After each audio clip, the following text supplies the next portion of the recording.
मित्रों नमस्कार। मैं धनीराम पटेल, एडवोकेट, बिलासपुर, छत्तीसगढ़। और आज चर्चा करेंगे विश्व के महाशक्तियों के हिडन एजेंडा और विश्व शांति की कल्पना। अमेरिका की नव साम्राज्यवाद, ईरान को होर्मुज चाहिए, रूस को यूक्रेन, चीन को ताइवान, दक्षिण चीन सागर। तो ये जो महाशक्तियों का हिडन एजेंडा है, तो विश्व में स्थायी शांति की कल्पना कैसे की जा सकती है। चर्चा शुरू करने से पहले आप सबसे आग्रह करूंगा कि कृपया मेरे चैनल DR पटेल एडवोकेट को सब्सक्राइब करें, लाइक करें, शेयर करें।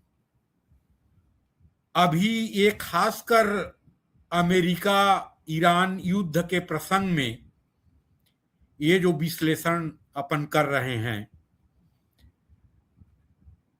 आज अमेरिका में 1.5 साल पहले राष्ट्रपति ट्रंप ने जब शपथ लिया तो मेक अमेरिका ग्रेट अगेन, इस एजेंडा को पूरा करने के लिए अंतर्राष्ट्रीय कानूनों और नियमों को ताक में रख के पिछले 1.5 साल से राष्ट्रपति ट्रंप की सरकार ने दुनिया में पहले टैरिफ लगाया। टैरिफ का आतंक जापान से लेके कनाडा तक और भारत से लेके चीन तक सभी ने देखा। 15% से 100% तक टैरिफ लगाया। उसके बाद वेनेजुएला की घटना, वेनेजुएला के राष्ट्रपति मादुरो को गिरफ्तार करके अमेरिका ले गए और वेनेजुएला को सरेंडर करवा के राष्ट्रपति मादुरो के खिलाफ अमेरिका में केस चल रहा है, जेल में है। तीसरा, क्यूबा को एन केन प्रकारेण सरेंडर करवाने की रणनीति। अंतर्राष्ट्रीय कानून और एक व्यवस्था को ताक में रख के ग्रीनलैंड अमेरिका को चाहिए। अभी ग्रीनलैंड जो है वो डेनमार्क के अधीन है और ऑटोनोमस एक स्टेट है ग्रीनलैंड के। उसको अपने सुरक्षा के लिए अमेरिका को चाहिए, चाहे नियम और कानून कुछ भी कहता हो। फिर ईरान के खिलाफ वार्ता के बीच में 27 फरवरी 2026 को हमला, 40 दिन के युद्ध, फिर सीज फायर के बाद MOU और MOU के 14 बिंदु, जिसमें सभी बिंदु अस्पष्ट हैं। उसका इंटरप्रिटेशन, निर्वचन अमेरिका अपने हिसाब से कर रहा है, ईरान अपने हिसाब से कर रहा है। फिर MOU के 20 दिन के बाद फिर युद्ध शुरू। तो ये तो खासकर ईरान और अमेरिका के प्रसंग में जो कर रहे हैं, जब विश्लेषण कर रहे हैं, तो यहां पे राष्ट्रपति ट्रंप के जो हिडन एजेंडा है, मेक अमेरिका ग्रेट अगेन, तो अंतर्राष्ट्रीय कानून के अनुसार जो one and only super power की स्टेटस है अमेरिका की, जिसमें अब धीरे धीरे क्षरण हो रहा है, तो उस स्टेटस को बनाए रखने के लिए अंतर्राष्ट्रीय कानून को ताक में रख के अमेरिका को ग्रेट बनाना है। और one and only super power की स्टेटस को बरकरार रखना है।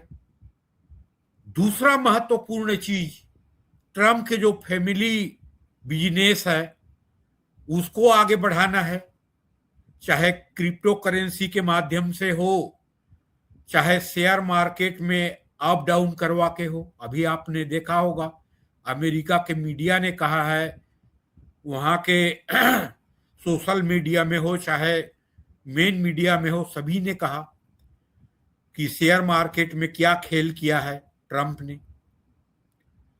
और ट्रम्प जो कर रहा है उससे तो लगता है कि अभी जो मध्यावधि चुनाव होने वाला है नवंबर में, उसमें तो ट्रम्प हारेगा ही, इसके खिलाफ इम्पीच भी आ सकता है। जिस टाइप की हरकत एक महाशक्ति के राष्ट्रपति, सुबह दूसरा बयान शाम के दूसरा बयान, सुबह अलग नीति किसी देश के बारे में, शाम की अलग नीति, तो इसका परिणाम तो जरूर आएगा। आज जो ट्रम्प के खिलाफ अमेरिका में विरोध हो रहा है और अंतर्राष्ट्रीय स्तर में विरोध हो रहा है, तो विरोध के जो आधार है और जिस तरह के दिशाहीन नीति है ट्रम्प के, तो इसके खिलाफ विरोध होगा और उसके चुनाव में भी इफेक्ट आएगा। जो अभी मध्यावधि चुनाव होने वाला है नवंबर में, उसमें, और अंततोगत्वा अभी जो 2.5 साल के कार्यकाल बचा है उसमें इम्पीच भी आ सकता है महाभियोग इसके खिलाफ। दूसरा, ईरान को ले लें। ईरान में जब इस्लामिक क्रांति हुई है 1979 में, उसके बाद एक सूत्रीय एजेंडा है, उसका संवैधानिक रूप से घोषित एजेंडा है कि ज़ियोनिस्ट यहूदी निजाम को के अस्तित्व को दुनिया में समाप्त कर देना। इवन जो दुनिया स्वीकार करता है एक समाधान कारक नीति है, टू स्टेट थ्योरी, उसको भी ईरान नहीं मानता है। और लोकतंत्र और अंतर्राष्ट्रीय कानून की बात तो दूर की बात है। और पिछले जो 40-45 साल में ईरान के रणनीति को देखें तो उसकी रणनीति एक रॉग स्टेट की है, बिगड़ेल राज्य की है, इसमें कोई संदेह नहीं है। मैं अभी के युद्ध के प्रसंग को छोड़ के ईरान के क्रांति के सिद्धांत है, उससे तो मैं स्पष्ट रूप से बोल सकता हूं कि एक रॉक स्टेट की लक्षण है। लेकिन अभी के युद्ध में जिस रणनीति के साथ ईरान ने लड़ा है और अमेरिका के सामने खड़े हुआ है, और उसके जो रणनीति रहे हैं, ये काबिले तारीफ है, इसमें कोई संदेह नहीं है। बेलगाम ट्रम्प और ईरान के बयान को देखेंगे तो जो ईरान के बयानों में और रणनीति में एक शालीनता और स्वाभिमान की बात रही है, ये बहुत अच्छी रही है, इसमें कोई संदेह नहीं है। लेकिन फिर भी इसकी रणनीति और नीति क्रांति के बाद ईरान की है, वो रॉग स्टेट की है। और हॉर्मुज, स्टेट ऑफ हॉर्मुज में उसको अपना प्रभुत्व चाहिए, ये भी अंतर्राष्ट्रीय कानून के उल्लंघन है। वो अंतर्राष्ट्रीय जल मार्ग है जिसमें ओमान भी एक पार्ट है। तीसरा अपन ले लें रूस को। जब कोलैप्स हुआ 1991 में रूस और 15 राष्ट्र बने, उसमें एक राष्ट्र यूक्रेन बना। यूक्रेन के संप्रभुता को तत्कालीन सोवियत संघ और रूस ने स्वीकार किया। अब जब पुतिन को लगा कि क्रीमिया के जो साल भर ओपन रहने वाली जो पोर्ट है उसमें जो लीज रूस को दिया हुआ है यूक्रेन ने, उससे हटने का प्रयास कर रहा है और नाटो का सदस्य बनने का प्रयास कर रहा है। तो इस एजेंडा के तहत 2014 में रूस ने क्रीमिया पे कब्जा कर लिया। कब्जा करने के बाद युद्ध भी थोप दिया फरवरी 22 में, जो अभी 4.5 साल से लगातार जारी है। आज 80% इंफ्रास्ट्रक्चर को यूक्रेन के रूस बर्बाद कर चुका है। इसको भी अंतर्राष्ट्रीय कानून के उल्लंघन और एक युद्ध अपराध नहीं माना जा सकता क्या? चलिए मान लेते हैं कि यूक्रेन की आवश्यकता था उसको और क्रीमिया की आवश्यकता था रूस को, लेकिन इसका मतलब यह है कि क्रीमिया को तो कब्जा में कर लिए और फिर युद्ध थोप दिए और 5 राज्यों को, यूक्रेन के पूर्वी भाग के क्रीमिया से लेके अन्य और 4 राज्यों को कब्जा करके अभी भी युद्ध विराम की ना तो रूस घोषणा कर रहा है ना कोई डायरेक्ट यूक्रेन और रूस के बीच बातचीत हो रही है। यहां पे भी देखेंगे तो ट्रम्प के हिडन एजेंडा है कि दुनिया में समझौता और सुलह के ठेका सिर्फ अमेरिकी सरकार के ऊपर है। अरे भाई, आप युद्ध में जो पार्टी हैं यूक्रेन और रूस, उनके बीच में वार्ता होनी चाहिए और शांति समझौता होना चाहिए। वहां अमेरिका बात करेगा और यूक्रेन को बातचीत में शामिल भी नहीं करेगा। ये कैसे हो सकता है?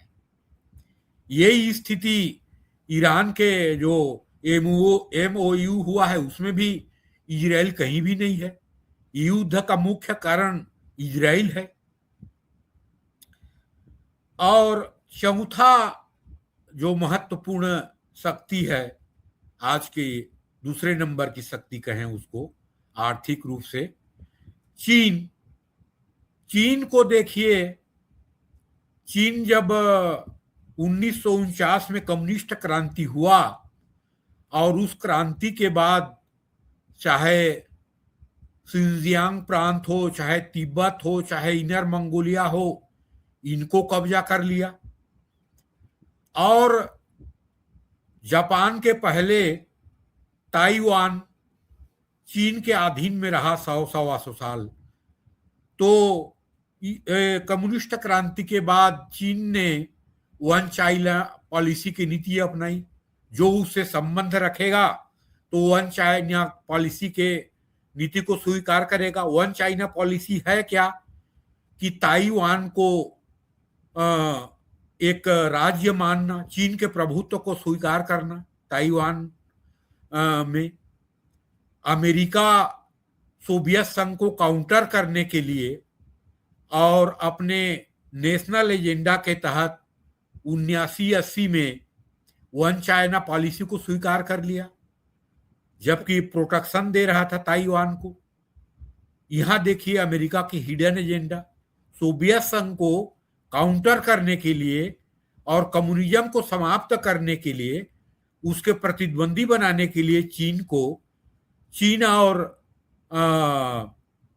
अमेरिका के बीच बाइलेटरल रिलेशन, द्विपक्षीय संबंध जो 1979 में स्थापित हुआ और वन चाइना पॉलिसी को स्वीकार कर लिया अपने हिडन एजेंडा और नेशनल इंटरेस्ट के तहत। किसने? अमेरिका ने। आज चीन के हिडन एजेंडा देखिए, पूरे दक्षिण चीन सागर अंतर्राष्ट्रीय नियमों को ताक में रख के, जिसका क्षेत्रफल लगभग 47 लाख वर्ग किलोमीटर है, दक्षिण चीन सागर की, जिसमें अंतर्राष्ट्रीय कानून के तहत वियतनाम के, फिलीपींस के, इंडोनेशिया के, मलेशिया के, ब्रुनेई के, सबके, ताइवान के, सबके अधिकार क्षेत्र में आता है अंतर्राष्ट्रीय नियम के अनुसार। उस पूरे क्षेत्र को अपने प्रभुत्व में मानता है चीन। अभी इंटरनेशनल कोर्ट ऑफ जस्टिस ने फिलीपींस के एप्लीकेशन पे, आवेदन पे चीन के खिलाफ आदेश पारित किया कि आपको अंतर्राष्ट्रीय कानून को मानना पड़ेगा और अंतर्राष्ट्रीय कानून के अनुसार इसमें सभी का स्वामित्व है, अपना स्वामित्व घोषित नहीं कर सकते। लेकिन चीन ने किया, चीन ने उसे नहीं माना और उसको ठंडे बस्ते में डाल दिया। तो अंतर्राष्ट्रीय महाशक्ति और ताकतवर देश अंतर्राष्ट्रीय कानून को नहीं मानेंगे और अंतर्राष्ट्रीय कानून को, अंतर्राष्ट्रीय व्यवस्था को मानने वाले एकमात्र देश है भारत, जो अभी भी मानता है और नियमों के अनुसार चलता है। बाकी जितने महाशक्ति हैं सबके अपने हिडन एजेंडा है। तो ऐसे हिडन एजेंडा रहेगा। अंतर्राष्ट्रीय कानून को चाहे अमेरिका हो, ईरान हो, चाहे चीन हो, चाहे रसिया हो, नहीं मानेंगे तो स्थायी शांति की कल्पना कैसे की जा सकती है। जैसे अभी ईरान और अमेरिका के बीच सीज फायर के बाद MOU हुआ और वो MOU ऐसे MOU हुआ था जो स्पष्ट क्लियर नहीं था। उसका इंटरप्रिटेशन अमेरिका अपने हिसाब से करता है, ईरान अपने ही हिसाब से करता है और फिर युद्ध शुरू हो गया। तो दुनिया के महाशक्ति अंतर्राष्ट्रीय कानून को नहीं मानेंगे और अपने हिडन एजेंडा और नेशनल इंटरेस्ट के साथ चलेंगे तो अंतर्राष्ट्रीय स्तर में स्थायी शांति आ ही नहीं सकती। इसके बारे में चाहे अमेरिका हो, चाहे ईरान हो, चाहे रूस हो, चीन हो, इन सबको चिंतन करना पड़ेगा और भारत के अनुसार डायलॉग से और अंतर्राष्ट्रीय कानून को मानते हुए दुनिया में स्थायी शांति के लिए प्रयास करना होगा। नहीं तो दुनिया मंदी की ओर जा रही है और दुनिया के लिए एक विनाशक साबित होगा। मित्रों, नमस्कार।